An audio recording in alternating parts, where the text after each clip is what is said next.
네, 오늘 뉴욕 증시를 뒤흔든 이슈 단연 구글의 AI 챗봇 바드였습니다. 좋게 뒤흔든 게 아니라 뒤흔들렸다라고 표현을 해야 될 것 같은데 구글이 야심차게 테스트 과정을 공개했지만 시작부터 오답이 나왔고 주가는 급락했습니다. 조현 기자와 더 살펴보도록 하겠습니다.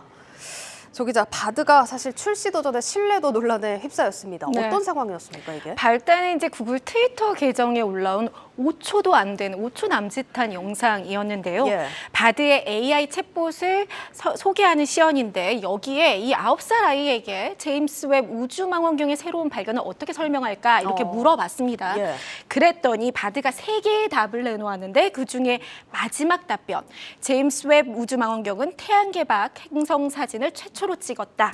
이것이 오답이었습니다. 그러니까 논란의 여지가 있는 오답이 아니라 확실한 오답이었네요. 네, 그냥 틀린 답이었어요. 그래서 여러 과학자들이 이걸 지적을 했고 예. 오히려 나사에서 최초의 태양계 밖 행성 사진은 유럽 남부 천만대의 거대 망원경이 찍었다. 이렇게 확인까지 해주는 해프닝이 벌어진 것이죠. 이후에 프랑스 파리에서는 바드를 소개하는 본격적인 공식 행사가 열렸습니다만 알파벳 주가 7.4% 급락한 $100로 마감을 했고요. 예. 시가총액은 무려 1,060억 달러가 증발됐습니다. 예, 어마어마합니다. 구글에서 뭐 챗 GPT랑 마이크로소프트 행보를 의식하면서 너무 급하게 대응을 한다 이런 의견도 많았는데 정말 대형 실수가 나온 것 같습니다. 이번 건은 사실 구글 측에서도 해명하기도 좀 민망할 것 같은데 구글 측에서 뭐라고 하던가요? 한번 들어볼까요? 예. 먼저 구글 대변인이 이야기를 했는데요. 이번 오류는 그만큼 엄격한 테스트의 과정이 왜 중요한지 보여준다. 우리는 이번 주 구글 내부에 신뢰할 수 있는 테스트를 시작할 예정이다. 이렇게 말을 했습니다. 네. 그러니까 아직 정식 출시 전에 이 정보의 품질이나 정확성 등을 확인하는 기간이다. 예. 이렇게 설명을 한 것이죠. 그래서 구글 투자자들 사이에서는 준비가 안 됐는데 성급하게 공개했다. 당장 CEO로 바꿔라. 이런 분노부터 쪽팔리긴 하지만 있을 수 있는 오류다. 지금 AI 열풍은 다 헛소리다. 이런 의견까지 논쟁이 아주 뜨거웠습니다. 그렇죠. 사실 아직까지 검증된 부분은 하나도 없지 않습니까? 그렇습니다. 사실 이 AI 챗봇이 오류가 있는 데이터를 학습해서 부정확하고 또 혼란스러운 정보를 줄 수 있는 문제가 지속적으로 제기돼 왔었고요. 예. 챗 GPT도 특정 질문에서 인종이나 성별 편향적인 답변을 좀 논란이 되기도 했었죠. 그래서 구글의 검색 엔진 부분을 총괄하는 프라브카르 라그하반 수석 부사장도 결국 관건은 우리가 원하는 검색 품질의 위치에 도달하는 것이다. 이렇게 좀 어려움을 토로했습니다. 구글이 마이크로소프트보다 더 많은 자금을 AI에 투입하고도 AI 기반 검색 챗봇을 먼저 내놓지 못한 이유기도 합니다. 그런데 시장의 평가를 보면 단순히 이번 실수를 넘어서서 새로 공개된 구글 바드에서 놀라울 만한 혁신은 찾기 힘들다. 이런 지적도 나오고 있습니다. 그러니까 단순히 이번 실수로 뭐 이렇게 됐다기보다는 공개된 기능들도 시장에서 별로 놀랄 만한 것들이 없었다라는 평가네요. 그렇습니다. 프랑스 파리에서 열린 공개 행사에서 논란된 질문 시연은 빠졌습니다. 대신에 구글 지도와 구글 번역 그리고 구글 렌즈에 AI 기술을 적용하는 검색들이 시연이 됐는데요. 예를 들어서 일부 이미지나 글자가 가려진 사진으로도 AI로 나머지 부분을 복원해서 검색한다던가 지도의 경우 AI의 증강현실 그러니까 AR도 동시 활용해서 2D 이미지에서 3D로 더 구체적인 정보를 얻을 수 있다는 겁니다.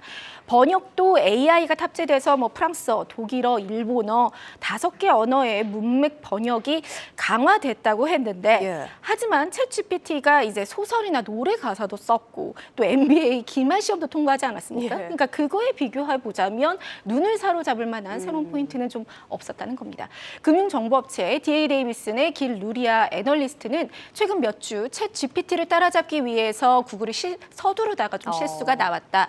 구글이 지난 몇 년간 AI 혁신의 선두주자였지만 검색 제품으로 구현하는 데는 좀 소홀한 바가 있다. 이렇게 지적을 했습니다. 예, 그러니까 분석들 나오는 걸 좀 보면 챗 GPT를 의식해서 조금은 빠르게 공개를 한 측면이 있다. 이런 의견들이 좀 많은 것 같습니다. 뭐 직접 써봐야 제대로 된 네. 평가도 나올 것 같은데 바드를 그럼 소비자들이 언제쯤 써볼 수 있을까요? 그것도 공개를 못했습니다, 사실. 네, 그러니까 앞서 지난주 실적 발표 때 순다 피차이 CEO가 몇 주 또는 몇 달 내 사용할 수 있겠다 이렇게 언급한 바는 있는데 사실 예. 이게 좀 모호하죠. 네, 그래서 구체적인 방법이나 시기는 밝히지 않았고 그냥 기술만 좀 공개한 겁니다. 7일 마이크로소프트가 AI 챗봇을 장착한 빙 검색 엔진과 또 엣지 웹브라우저를 공개한 것과는 좀 대비가 되는데요.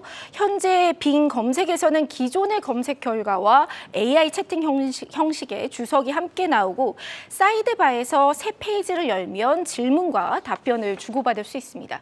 또 여기에 중국의 빅테크들도 잇따라 챗GPT와 유사한 서비스를 조만간 제공하거나 또 기술을 현재 개발 중이다 이렇게 발표에 나섰는데요. 먼저 바이두가 자사 AI 챗봇 어니봇을 3월쯤에 출시하겠다고 밝혔고요. 오늘은 알리바바가 AI 챗봇을 기술 내부 테스트 단계에 있다 이렇게 공개를 했는데 공개된 이미지를 보면 그러니까 알리바바의 경우 원격 근무 지원 서비스에 AI 기술을 더하겠다라는 겁니다. 하지만 구체적인 방법 또 시기도 알리바바 역시 언급하지 않았습니다. 네, 그러니까 전 세계 빅테크들이 발빠르게 움직이고 있는 것 같긴 한데 시기나 성능에 대해서 확답을 하는 것은 또 드물기 때문에 걱정도 되는 부분입니다. 월가에서는 이렇게 빅테크들의 AI 챗봇 경쟁에 대해서 어떤 시각일까요? 네, 그러니까 이번 AI 챗봇 돌풍이 아이폰 같은 어떻게 시장을 뒤흔드는 게임 체인저가 될 것이냐 시장도 주목을 하고 있습니다. 네. 하지만 아직 답을 내리긴 좀 이르고 다만 당분간은 시장을 지배하는 이슈가 될 거다라고 입을 모으고 있습니다. 월스트리트저널은 코로나 팬데믹 기간에 빅테크들의 매출과 주가는 급성장했지만 혁신은 부재했다 이렇게 지적을 하면서 AI가 차세대 성장 촉매제가 되려면 더 본격적인 수익을 만들어내는 비즈니스로 확장될 필요가 있다 이렇게 주목을 했고요. 일단 월가에서는 마이크로소프트가 선점 효과를 누릴 것으로 보는 전망이 우세합니다.